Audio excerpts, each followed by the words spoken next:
Olá pessoal, tudo bom? Chegamos finalmente, finalmente não, porque ainda falta mais uma, né? Chegamos à parte número 9 dessa série do James Bond. Nesse filme, nesse vídeo, eu pretendo falar sobre os 4 filmes do Pierce Brosnan. Mesmo que fique um pouco maior o vídeo, eu prefiro fechar tudo num vídeo só. E depois no próximo vídeo eu falo dos 4 filmes do Daniel Craig e a gente encerra essa série James Bond. Então, como eu tenho que falar de 4 filmes no mesmo vídeo, vamos correr, tá certo? Então vamos lá. Primeiro filme feito por Pierce Brosnan. Reparem bem, o último filme antes desse que eu vou falar agora foi o Licença para Matar do Timothy Dalton. Ele não teve uma boa recepção na bilheteria. Apesar de ter tido uma boa crítica, não teve grana, não faturou muito bem. Então, se vocês repararem, aquele filme é de 1989 e este é de 1995, ou seja, 6 anos entre um filme e outro. Normalmente o hiato entre um filme e outro do James Bond é 2, no máximo 3 anos. Mas realmente o filme anterior não agradou e eles certamente colocaram a parte da culpa no Timothy Dalton. Então eles contrataram um novo intérprete, o Pierce Brosnan, e recomeçaram com um tema que ainda estava na moda, que é o tema daqueles aqueles problemas aqueles grupos que surgiram com o fim da União Soviética, né? Aqueles países satélites e aqueles subgrupos, vamos dizer assim, que passaram a dominar não, passaram a disputar o controle da Rússia e dos seus territórios. Então, mais interessante ainda é dizer que esse filme que eu vou falar agora, que é o primeiro filme, que é o GoldenEye, aqui saiu o 007 contra GoldenEye, é o filme de 85, o primeiro filme que nós vamos falar hoje. Ele é o primeiro filme que nós vamos falar, é o primeiro filme do Pierce Brosnan na franquia e é também o primeiro filme que não, onde a história não tem nenhuma não tem nada a ver com os romances do Ian Fleming. Não é baseado em nenhum romance, nenhum conto, nenhuma ideia, nada do Ian Fleming. A única coisa que tem do Ian Fleming é o personagem James Bond, os personagens Amy, Moneypenny, enfim, aqueles personagens básicos centrais, né? O, o Felix Leiter, que aparece de novo no filme, é aquele agente da CIA que sempre ajuda ele. Enfim, você tem os personagens do Ian Fleming, mas você não tem uma história baseada em alguma coisa, não é um argumento do Ian Fleming. Então, a partir daqui, James Bond alçando voos novos, ou seja, roteiristas tiveram que escrever uma história com esses personagens. Então vamos lá. Do que se trata GoldenEye? GoldenEye é o seguinte: o pessoal da OTAN desenvolveu um helicóptero à prova de pulsos magnéticos. O que seria pulsos magnéticos? Bomba de pulso magnético seria uma bomba que, quando ela estoura na superfície, ela não mata ninguém, mas ela afeta todos os componentes eletrônicos de tudo que tiver naquele país, naquela região. Ou seja, assim, se você for torradeira, tem chip eletrônico, celular, computador, assim, tudo que tiver algum circuito eletrônico, você vai ter lá uma PCI, um transistor, alguma coisa, então aquilo ali vai ser danificado. E eles desenvolveram evidentemente que um helicóptero também seria atingido por conta disso, o avião, qualquer tipo de máquina voadora ou terrestre, carros, qualquer coisa desse tipo tem componentes eletrônicos. Então eles desenvolveram um helicóptero que é imune a essa bomba de pulsos magnéticos. Ele tem uma capa, ele tem uma armadura que ele não é afetado por esse tipo de bomba. Então está havendo uma demonstração vai haver uma demonstração desse avião em Monte Carlo. Ele está num navio, ele vai sair para fazer um voo inaugural e tal. E Um daqueles grupos que eu falei que surgiram quando quebrou a ex-União Soviética, um tal de um sindicato chamado Janus, cujo líder é um cossaco. Cossaco é um povo que vem desde da União Soviética. É um povo eu não vou falar sobre cossacos hoje, mas ele é um povo que foi muito importante durante o período czarista russo. É, enfim, qualquer dia a gente fala sobre isso num vídeo de história, mas não aqui. Mas enfim, é um cossaco, é o líder desse sindicato Janus, e ele arquiteta para roubar essa aeronave. Essa aeronave é roubada exatamente no dia da apresentação, no dia da demonstração. A Onatop, que é o papel da Frank Jensen, ela faz o papel exatamente de uma agente da Janus, e ela seduz o almirante um almirante ali da marinha, que seria um dos convidados dessa festa, e ela mata o cara. Aí um outro cara assume o local, tal, enfim, ela consegue se infiltrar lá, e ela é uma piloto de testes da finada União Soviética. Então ela consegue roubar esse helicóptero. E aí eles passam a tentar como o helicóptero não pode ser rastreado, também tem todo aquele problema de como ele é a prova de pulso eletrônico, ele também não pode ser rastreado, stealth e tal, enfim. Aí eles ficam tentando saber por que esse helicóptero foi roubado, qual o objetivo desse helicóptero ter sido roubado. Nisso está acontecendo numa região da Rússia chamada Severnaya, que é onde tem uma estação, uma estação que é estação do unidade espacial do exército russo, que controla uma estação, não controla uma estação espacial, controla na verdade um tal de um satélite chamado GoldenEye. GoldenEye é o nome de um satélite. É um satélite que está em órbita, escondido dentro de uma cápsula, como se fosse uma nave rodando em volta do globo.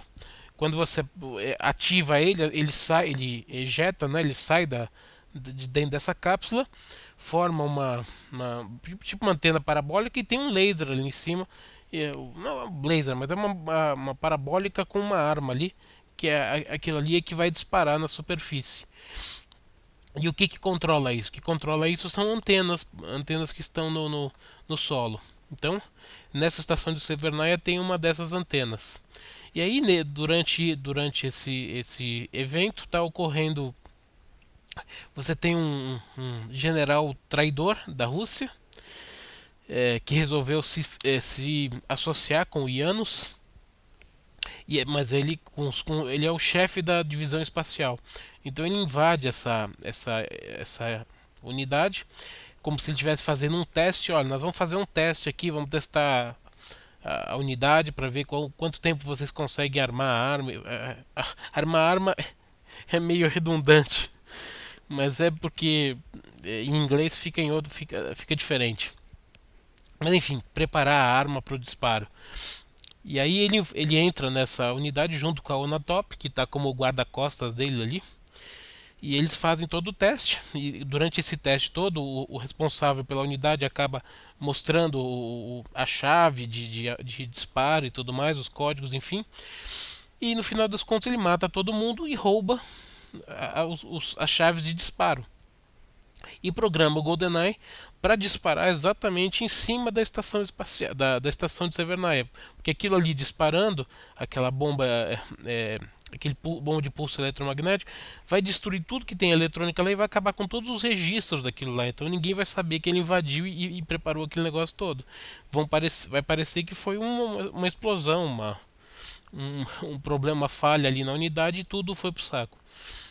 E para fazer exatamente essa invasão e conseguir sair, ele precisava desse helicóptero. É para isso que o helicóptero é utilizado. O que ele não contava é que uma das programadoras, uma programadora assistente, vamos dizer assim, dessa estação, ela estava tomando café, então ela conseguiu ver tudo que estava acontecendo e ela conseguiu se esconder, e ela não foi morta por tudo isso. Então ela se tornou a principal testemunha do que ocorreu ali. E ela tinha uma amizade muito grande com um dos programadores principais do negócio. E ela também não encontrou o corpo desse cara, não viu esse cara morto ali. Então, depois que ocorre isso tudo, ela obviamente volta para a cidade dela, para o local dela, e ela passa através da internet tentar entrar em contato com esse cara, através de salas de chat e tal, para ver se ele está vivo ou não. E ela consegue encontrar o cara, e o cara, que bom que você está vivo e tal, então vem aqui, vamos nos encontrar. E aí eles se encontram. O que ela não sabe é que esse cara tá de conluio com o tal do Oromov, que é o general que invadiu ali. Então, a partir daí, ela fica evidentemente muito irritada com o cara e a amizade se desfaz. E nesse meio tempo, evidentemente, o James Bond está indo é, visitar alguns locais da Rússia e ele está querendo se encontrar com um ex-agente da CIA, um ex-agente da KGB, que, que era para ele ter matado no passado, ele acabou não matando, atirou no joelho e tal, que é o... É, como é que é o nome do cara? Peraí, deixa eu tomar um negocinho aqui.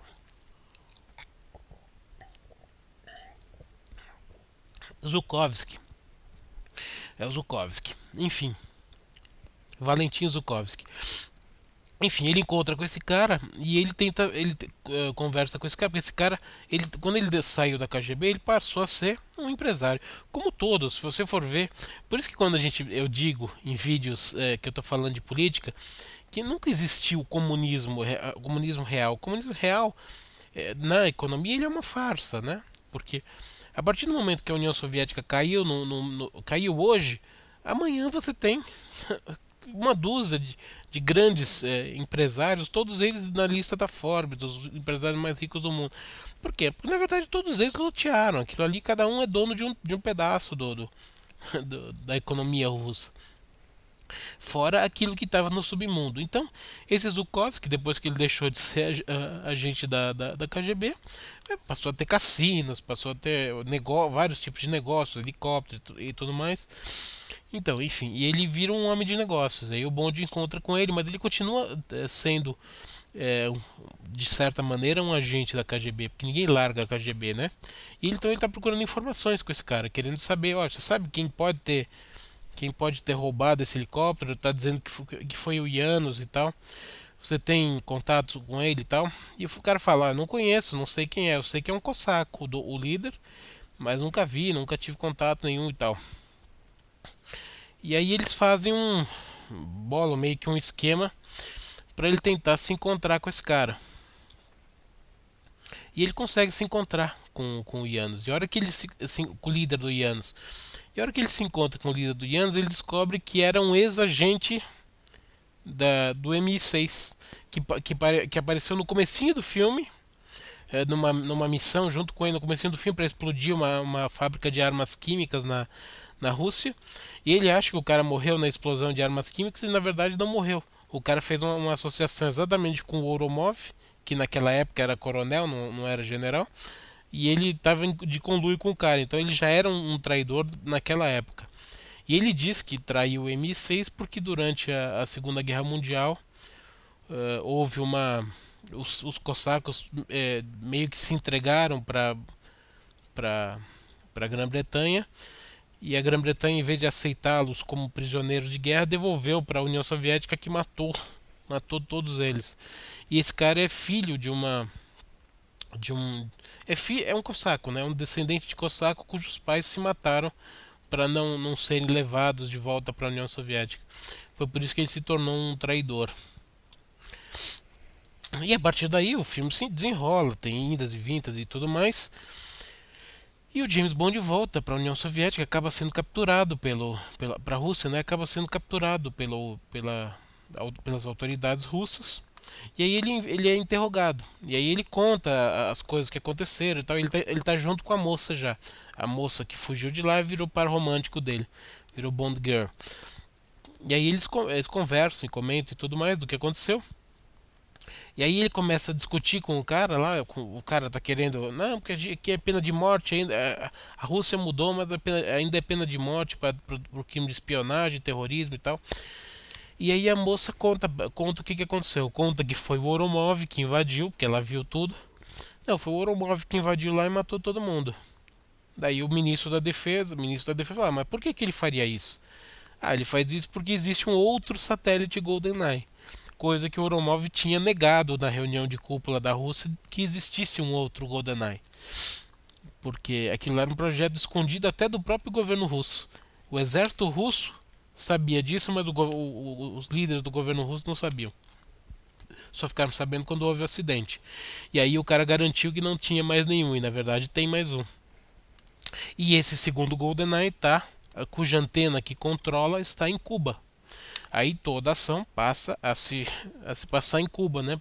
E aí em Cuba é que termina todo, tem todo a luta final e tudo mais.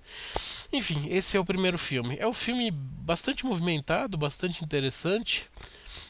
O James Bond tem, além dessa moça russa, Natalia Simonova, virou a Bond Girl dele. É a que termina o filme junto com ele. Ainda assim, ele chega a ter um certo flerte com a Una Top num determinado momento do filme, que é a Franca Janssen, que é uma moça muito bonita, dinamarquesa, eu acho, se não me engano. Enfim, é um filme bem movimentado, bem interessante, e é um filme que correspondeu às expectativas, deu um bom retorno nas bilheterias, tanto é que efetivou o Pierce Brosnan como James Bond. E aí ele vai fazer mais 3 filmes. Então, agora a gente vai falar do próximo filme dele. O próximo filme dele é de 1997, 2 anos depois, e se chama O Amanhã Nunca Morre. O Amanhã Nunca Morre. Tomorrow Never Dies. O Amanhã Nunca Morre. Esse filme, se você for falar em termos de trama, é até mais interessante do que o filme do que o GoldenEye. Trata-se do quê? A gente está vivendo já na época da globalização, a época dos grandes canais de mídia e tudo mais. E existe um tal de um barão da mídia chamado Carver, não sei o que Carver, exatamente do grupo de mídia Carver. Ele controla assim um monte de canais, revistas, assim, é um desses oligarcas aí, um desses barões da mídia. E qual que é o esquema dele? Ele tem uma parceria com um terrorista cibernético. Vamos dizer assim, que é um dos caras que inventou o cyberterrorismo. Esse cara comprou no mercado negro, na Rússia, um decodificador. É uma espécie de um decodificador, é uma maquininha que você consegue enganar o GPS de algumas embarcações, de alguns navios, de alguns equipamentos. Então, através disso, ele faz com que um navio britânico passando por águas internacionais tenha problemas com a marinha chinesa, porque a posição GPS para a China indica que o navio inglês está nas águas chinesas, mas para o navio inglês, na posição GPS deles, mostra que eles estão em águas internacionais, que não estão nas águas chinesas. Então o que o sacana faz? Ele tem um barco stealth que está monitorando as duas coisas. A China manda 2 MiGs para interceptar o navio. E ele manda. Esse barco stealth tem uma broca, né? Que ele desce no fundo do mar, uma broca que funciona com controle remoto. E ele afunda o navio. Quando passa os MiG chineses, ele afunda o navio. O navio vê aquele negócio chegando como se fosse um torpedo. O navio fica achando que os MiGs torpedearam o navio. E ao mesmo tempo o cara do barco ele atira um míssil num dos MiGs. E os chineses ficam achando que o navio atirou um míssil no. Então assim, ele está querendo provocar uma guerra entre a China e a União Soviética. Entre a China e a Inglaterra. E aí como ele manipula as notícias, né?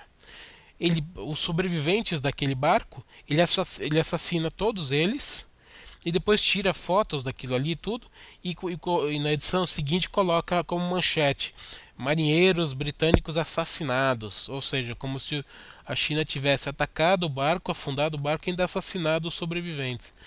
Obviamente que deixa a cúpula do governo britânico fica puta, né? Nós vamos mandar toda a marinha britânica lá pra China, vamos meter guerra nesses porra. Por outro lado, a Amy, que é a líder do MI6, a chefe do MI6, chefe do James Bond, eles dizem que eles captaram, na época que houve o ataque, havia sinais estranhos ali na região do Vietnã e tal, de talvez alguém possa ter um problema de GPS nessa brincadeira aí. Então, primeiro investigar o que houve, ao invés de já mandar toda a marinha britânica para o mar da China, onde você tem a maior. A Inglaterra tem a maior marinha de combate do mundo. E a China tem a maior força aérea do mundo. Então você vai praticamente você está colocando duas forças de ponta uma em frente da outra. Provavelmente aconteceria uma desgraça. E por que que o Carver quer fazer isso? Ele quer fazer isso porque ele tem ele tem um acordo com um dos generais chineses, mas não é o general que está no poder. Então você vê que na China também tem isso, né? Apesar de ser um país comunista, todo fechado, todo uma ditadura chinesa comunista, não resta nenhuma dúvida. Na política, não, assim, o que a China flexibiliza é a economia.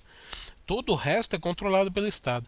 Você tem ali generais que não se bicam, não seguem, eles brigam por poder entre eles, como existiu em todo o comunismo mundial, né? Stalin perseguiu Trotsky, enfim. Então, enfim, é assim. Fidel, quando assumiu em Cuba, matou todos os, os caras que podiam fazer sombra a ele. É tudo assim. Ninguém matou mais comunista na história do que os próprios comunistas, porque eles se matam entre si, porque depois que eles ganham, eles querem, todo mundo quer ser o cara que vai mandar ali. Então, se tem alguém contestando, morre. É assim. Enfim. Então ele tem os planos exatamente para que ocorra essa guerra, para que haja um ataque inglês na China, para que o ditador chinês caia e para quem assuma seja exatamente o general que fez o acordo com o Carver. E o acordo com o Carver é muito simples. Ele fez um acordo de exclusividade durante 100 anos dos direitos de transmissões na China. Um país totalmente fechado. Você vai ser o único canal a cabo com exclusividade para transmitir para mais de 1 bilhão de pessoas ali dentro da China. Então, por conta de um acordo comercial, ele queria jogar o mundo praticamente numa terceira guerra mundial, porque uma guerra nessa proporção entre Inglaterra e China certamente mobilizaria Estados Unidos, mobilizaria a Rússia, mobilizaria o mundo todo, né? Então esse é o filme, esse é o plot do filme.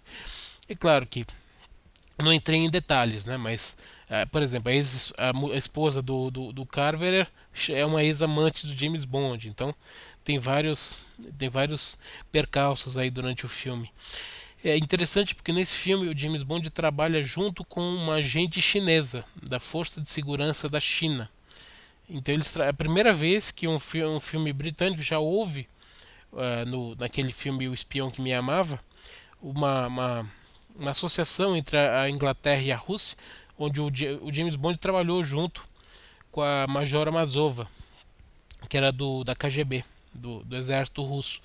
Então eles trabalharam juntos contra, naquela época era o Stromberg, que era o vilão.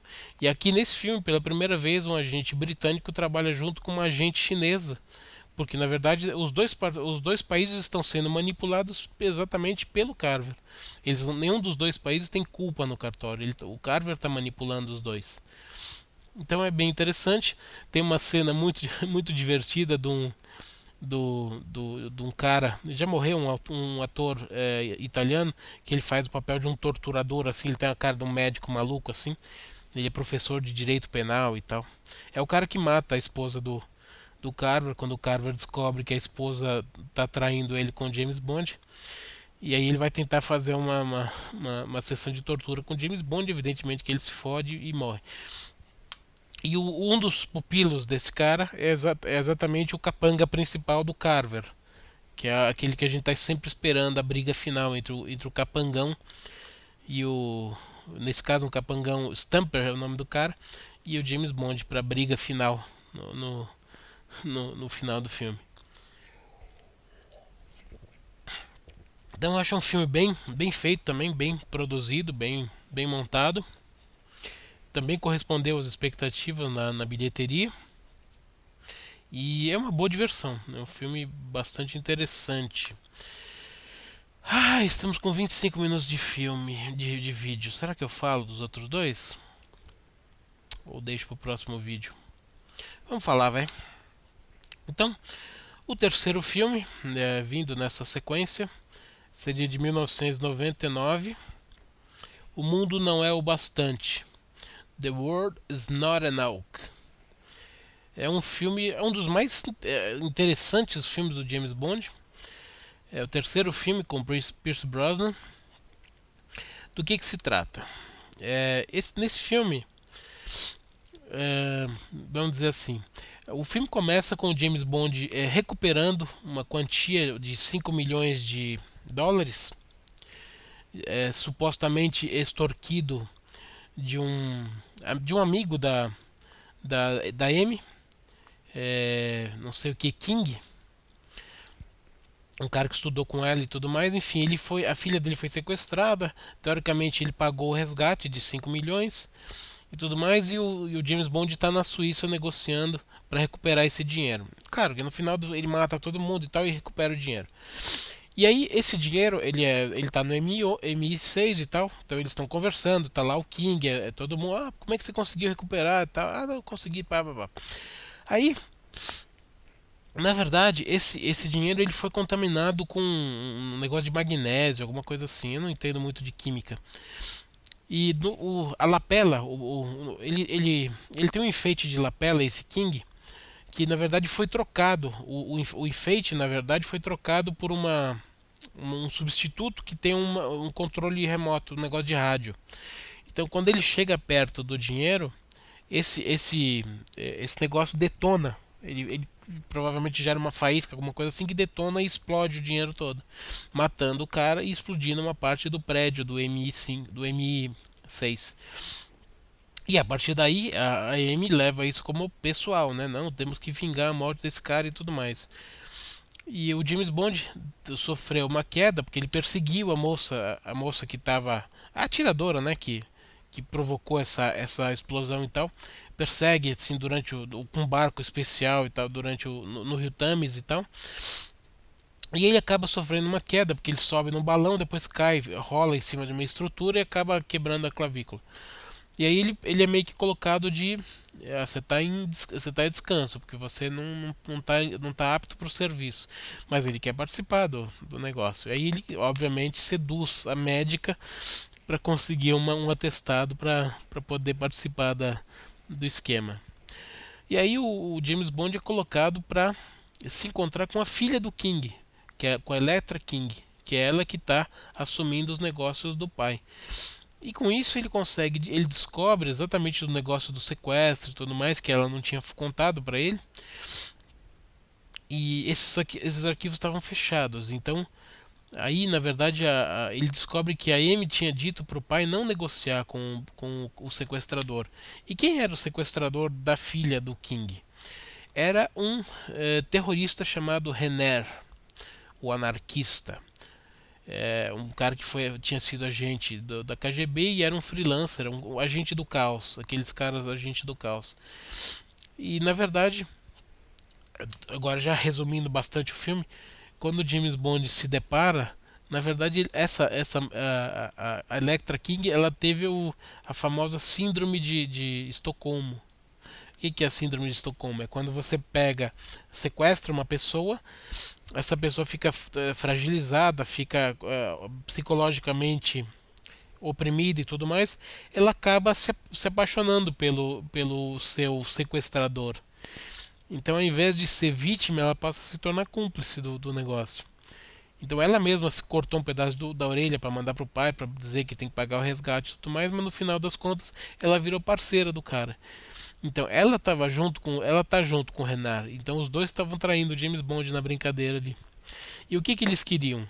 Ela tá construindo um oleoduto que vai passar por baixo ali pela região do Mar Cáspio e tudo mais, e vai trazer petróleo da União Soviética ali, da Rússia, para o Ocidente. E existem três outros oleodutos que passam pela parte de cima, que vem pela Turquia ali. E o que o Renard quer fazer? Bom, ele conseguiu, na verdade a Electra conseguiu através daquele agente da KGB que participa de novo nesse filme, que é o Valentin Zukovsky. Ela deixa 1 milhão no cassino dele e esse cara tem um sobrinho que tem um submarino nuclear. Ele é capitão de um submarino nuclear. E ele consegue fazer com que esse capitão, esse submarino nuclear faça uma missão especial pro Renard. Só que na verdade ele envenena todos e sequestra também o submarino. Porque ele quer fazer o que com o submarino? O submarino fica no Mar Cáspio, ele quer injetar plutônio, que é o que ele roubou da, da, ali da Electra, ali, de uma instalação que existe ali da União Soviética. Ele roubou e derreteu metade, na verdade. E ele quer inserir um bastão de plutônio exatamente para explodir o submarino nuclear e deixar toda aquela região do Bósforo contaminada por radiação. Então, obviamente que aqueles eletrodutos, aqueles oleodutos concorrentes do oleoduto da Electra iam todos explodir ou ficar contaminados e não poderiam ser utilizados. Então, ela seria a única com um oleoduto para poder transportar todo o petróleo que vem ali do Oriente para trazer para o Ocidente. Então, obviamente que isso aí deixaria ela como a rainha do mundo, né? Porque o petróleo é o que rege o mundo, né? Ainda é o que rege o mundo no quesito de combustível. Então esse é o plot da coisa. Esse é o resumo da coisa. Então vocês estão vendo que eu estou resumindo um pouco mais para caber tudo no mesmo vídeo. Também é um filme muito interessante, muito bem feito. E o quarto filme, agora o último filme, é de 2002, Die Another Day, ou seja, outro dia, morra outro dia, seria a tradução, mas aqui no Brasil saiu como Um Novo Dia para Morrer. É um filme desses quatro, para mim é o filme mais fraco, mas é um filme que eu vou comentar aqui. É um filme tem a sua diversão, mas é um dos filmes mais fracos. Do que se trata? Bom, o filme começa com o James Bond entrando secretamente numa, na verdade, fantasiado, né? Fantasiado não é o tipo, disfarçado de um comprador de armamentos. Ele está comprando armamentos de um. Vamos, em primeiro lugar, vamos lembrar. Isso está se passando na Coreia do Norte, onde tem aquela ditadura comunista maldita. Então, tem o grande chefão ditador lá e tem os outros, os que estão abaixo, os generais que estão abaixo, e esses generais têm seus filhos que viram coronéis, ou seja, fica tudo entre família, assim, é tudo a mesma, aquela história de sempre. Então, um dos filhos desse general, que é um coronel, Coronel Moon, é um cara que negocia com estrangeiros. Por quê? Porque é um cara que vive do capitalismo. Ele tem uma base militar cheia de carros esportivos. E o que ele precisa? Ele precisa de diamantes. Então ele compra diamantes e ele paga esses diamantes com armamentos. Então ele desvia os armamentos do exército da Coreia do Norte, que na verdade quase tudo foi doado pela China, ou patrocinado pela China, em troca dos diamantes. Então ele está infiltrado como um negociante ali dentro dessa base. E um dos capangas desse cara tira uma foto do James Bond e faz um check-in num banco de dados e descobre que ele é um agente secreto, que ele é um espião, que ele na verdade ele não é um, um negociador de diamantes, ele é um espião. Então, o que acontece? Ixi, eu abri o negócio aqui. Agora tem que fechar. Então, então ele descobre que ele é um espião. Bom, então aí começa a reviravolta. Então ele aproveita uma daquelas armas que ele estava demonstrando e já explode o helicóptero que o James Bond veio. Mas o James Bond, como sempre, tem sempre uma carta na manga.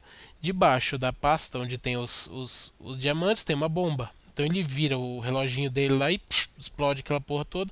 Bom, vira um caos, o caralho é quatro.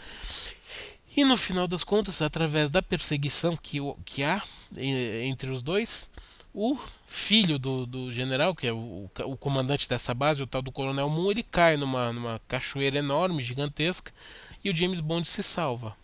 E aí aparece o pai desse cara. Fica, você matou meu filho e tudo mais. Pô, ele fala pro cara, mas seu pelotão é que devia ter matado esse cara. Aí ele, eu mandei ele pro ocidente, ele foi corrompido e tal. Enfim, o James Bond cai como prisioneiro do exército da Coreia do Norte. E passando o tempo, ele ficou acho que alguns meses, não lembro agora quantos meses que ele ficou preso. Eles descobrem que algumas posições de agentes britânicos estão sendo denunciadas, vamos dizer assim. Então, alguns agentes infiltrados da inteligência britânica estão sendo descobertos. Então a Amy desconfia que o James Bond cedeu sob tortura e começou a entregar. Ele recebeu tortura durante tantos meses que ele resolveu confessar. Ó, não, tem a gente aqui, a gente lá e tal. Então ela faz um trato para salvar, para retirá-lo de lá, para fazer uma troca, na verdade. Então, como eles tinham capturado o Zal, o Zal é o cara que descobriu, é o capanga do Moon que descobriu que ele era agente secreto e foi o cara que explodiu o diamante na cara dele quando a bomba estourou. Então eles trocam o Zal, eles devolvem o Zal para a Coreia do Norte através da ponte, assim um vai e o outro volta, e eles pegam o James Bond de volta. E então foi meio que uma troca de prisioneiros. A gente devolve um prisioneiro seu e você devolve um nosso. E aí o James Bond não queria, depois de, pô, por que vocês devolveram o cara de lá e tal? Fala, porque a gente tava, alguns agentes nossos estavam ficando descobertos, então a gente achou que você estava começando a falar. E ele, bom, eu pergunto para ela, você acha que eu tava falando mesmo? Ele falou, não, não sei, né, mas assim, injetado sob drogas e tudo mais, você pode comentar, você pode falar. E aí no final das contas ele quer ir atrás de novo desse cara, desse Zal. Porque para ele o Coronel Moon morreu naquela cachoeira, então o segundo no comando ali seria o capanga dele, que é o Zal. Então ele quer ir atrás do Zal. E aí ele está num barco ali na região de Hong Kong, ele está evidentemente isolado e tudo mais, aí ele simula um ataque e tal, enfim, ele consegue fugir e ele vai para um hotel ali de Hong Kong, onde ele encontra um carinha que é do serviço secreto chinês. E ele consegue negociar com o cara do serviço secreto chinês e fala o seguinte, porque esse Zhao tinha matado vários agentes do serviço secreto chinês, que nessa época estava em parceria com a Inglaterra. Então ele fala o seguinte, eu quero que você me ajude a pegar o Zhao. Eu preciso de uma arma, passaporte, dinheiro e tal, porque ele saiu escondido do navio britânico, ele estava sem documento, sem nada, né? E aí os caras dão uma passagem para ele para Cuba, com dinheiro e contatos, enfim, e tudo mais. E uma por que para Cuba? Porque Zal foi visto a última vez em Cuba. E aí o James Bond vai para Cuba e lá ele faz os contatos normais dele, que ele tem, dos informantes do serviço britânico, e descobre que existe uma ilha chamada um tal de Los Órganos, que é uma ilha onde tem um cubano que faz experiência, faz tratamento genético para pacientes com muita grana. Então, pacientes ocidentais que pagam muito dinheiro, eles são permitidos a entrar em Cuba para irem nessa, nessa ilha tratarem com esse médico. Ele faz um tipo de um tratamento que ele destrói toda a medula, por exemplo, tem pessoas que têm medula, por exemplo, vamos pegar a pessoa que tem leucemia. O que é leucemia? Câncer na medula, nos glóbulos brancos. Então ele queima toda a medula, mata toda a medula e injeta a medula de um doador sadio. Então a medula ela morreu antiga e entra uma nova, como se essa nova tivesse sido a antiga. Então é como se fosse um transplante de medula. Eu não sou médico, eu não sei explicar de uma maneira melhor, mas pelo que eu entendi é isso aí. Então ele faz esse e outros tratamentos que eles fazem ali na clínica. E é óbvio, o James Bond bota a porra toda, bota fogo na ilha e tudo mais. E aí ele já fez contato com uma moça, já ficou amigo de uma moça também que ajuda a botar fogo na porra toda. Depois ele descobre que essa moça é uma agente da CIA que também está atrás do mesmo cara. Ele descobre o Zal ali, evidentemente tem toda uma perseguição e o Zal consegue fugir. E aí ele descobre, pelo menos ele consegue roubar do pescoço do Zal alguns diamantes. Então são chamados diamantes de sangue, é o nome que eles dão para esses diamantes. São diamantes encontrados na África do Sul. Mas no caso desses diamantes, eles têm um símbolo, tem um logotipo gravado neles. E esse logotipo logo leva eles ao Graves. O Graves é um cara na Islândia que teoricamente teria cavado dentro da Islândia e descoberto diamantes de sangue dentro da Islândia. Ou seja, ele cavou diamantes dentro da Islândia, que assim não era geologicamente possível, mas ele fez isso.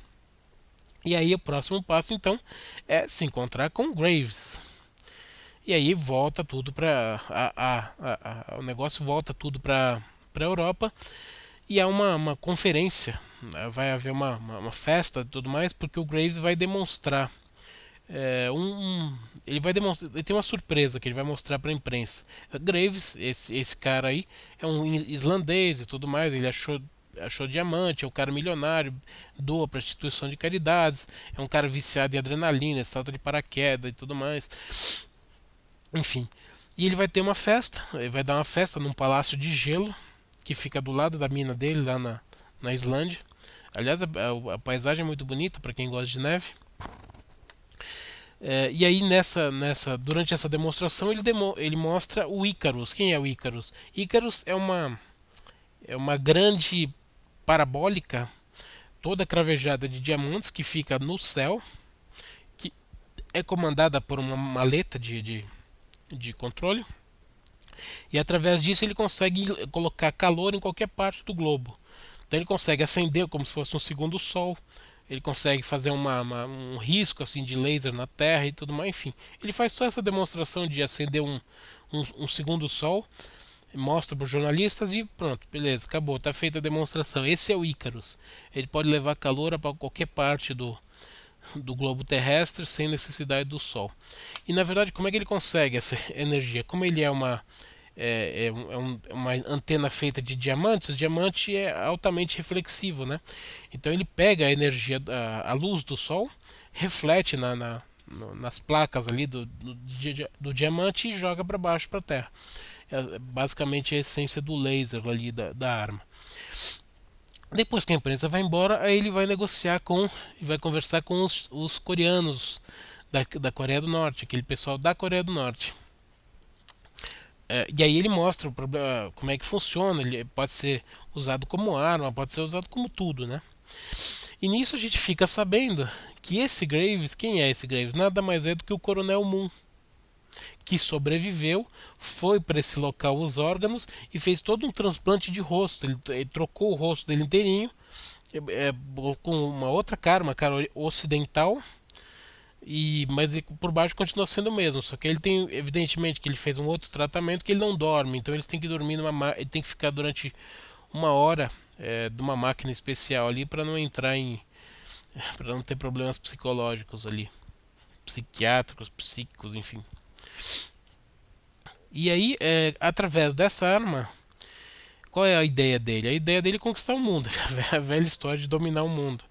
E no final das contas, ele acaba indo para a Coreia do Norte e matou o pai dele, né? Porque ele descobriu o pai. A hora que o pai vê no que ele se transformou, mano, você não é você? Ah, não, sou eu. A hora que ele viu que o cara se transformou num bandido, num assassino, o pai aponta a arma para ele e ele vai lá e mata o pai, né? E ele fica, pai, você me decepciona, quer dizer, me decepciona por quê? Porque você não me apoiou nesse plano maluco de destruir o mundo.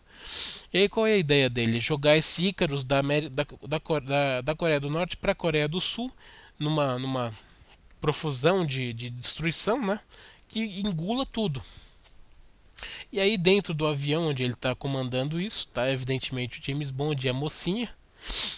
E aí eles têm que brigar ali, e no final das contas ele consegue matar o cara e destruir o controle e tudo mais, salvar o mundo e etc e tal.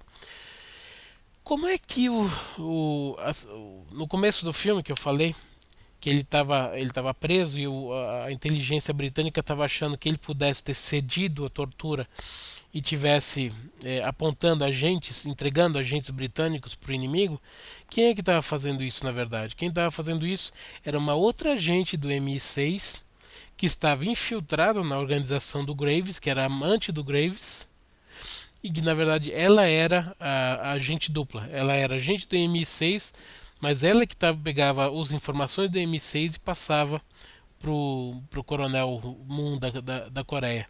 Então era ela que passava essas informações e não ele. E a gente fica descobrindo isso durante aquela festa que tá vendo ali na apresentação do Icarus e tudo mais. Que aí ficam sabendo que na verdade ela é do.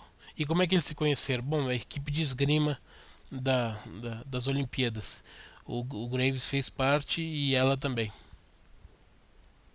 Durante um certo momento ela vira amante dele, depois ela vira inimiga, e aí a amante dele, evidentemente, fica sendo a Halle Berry, que é a atriz, né? Halle Berry, que interpreta essa agente da CIA que ele encontra em Cuba e que participa de todo o restante do filme com ele. E assim a gente termina o quarto filme do Pierce Brosnan e o último filme do Pierce Brosnan. E para mim é o filme menor dos quatro, é o mais fraco. Mas ainda assim é uma diversão interessante. E depois desse filme a gente tem a última fase do James Bond, que é a troca do Pierce Brosnan pelo Daniel Craig, que fez mais quatro filmes, inclusive os últimos, e é o que vai fazer os próximos também, porque ele já tem contrato para mais dois filmes. Então é o James Bond de hoje. Então no próximo vídeo a gente vai falar.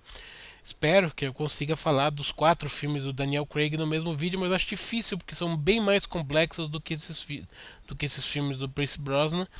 E esse vídeo já deu quase 50 minutos, então talvez eu tenha que fazer 2 a 2 para ficar um vídeo menor. Porque vídeos muito grandes realmente são cansativos para vocês de assistirem. E para mim falando o tempo todo, depois a garganta fica muito ruim porque não tem pausa, né? É diferente de uma aula que você interage, você fala, você escuta. Aqui eu tô falando, só eu falo, né? Então eu já tô ficando com a garganta cansada. Mas enfim, essa foi a oitava parte da série James Bond. Então provavelmente devemos ter mais duas, com dois filmes cada do Daniel Craig. Então é isso. Uma saudação para vocês e até a próxima.